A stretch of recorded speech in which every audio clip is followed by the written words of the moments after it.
Hey guys, it's Larry, and I'm going to talk to you guys about antifungals in this video. So, the way I think of it is there's two really general ways that antifungals work. The first way is by affecting the cell wall or the cell membrane, and the second way is by affecting the nucleus.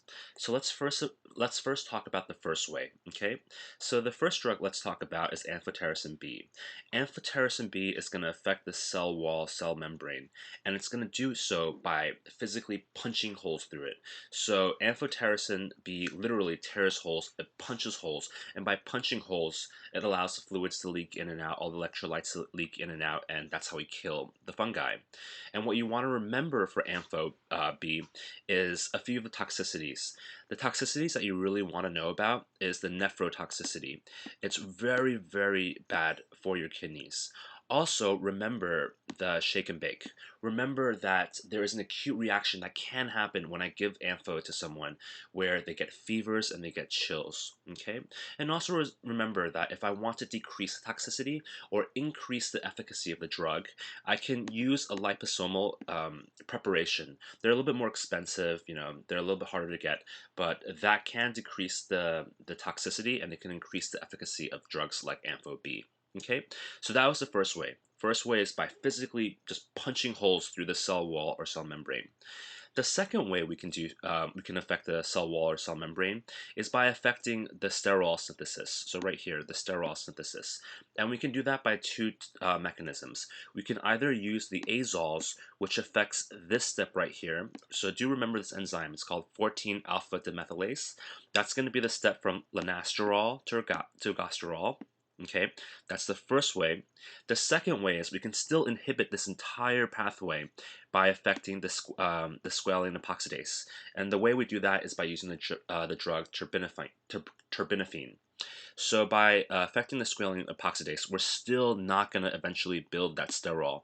And by not having the raw materials to build this cell membrane, the cell is going to die. Okay, so with the azoles, what you want to know is that specifically that the azoles will inhibit cytochrome P450, as you see right here, and that causes liver dysfunction. So that's for all of the azoles. Know that all of the azoles inhibit cytochrome P450, and remember, it's inhibit.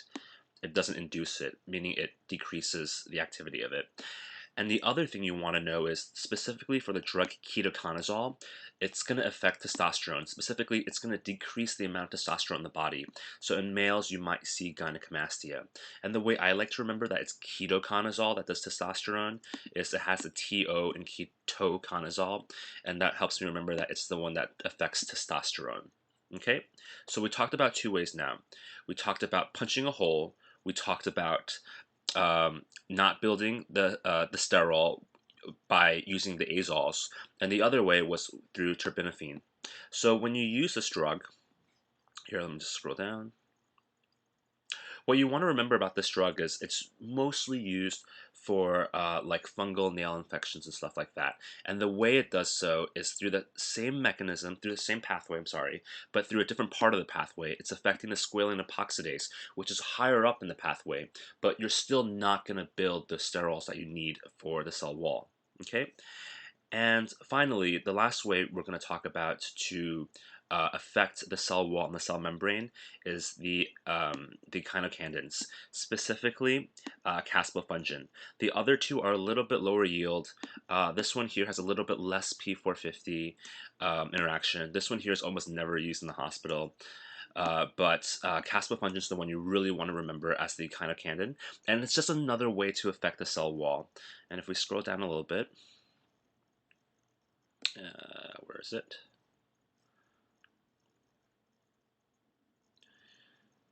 Oh, there it is.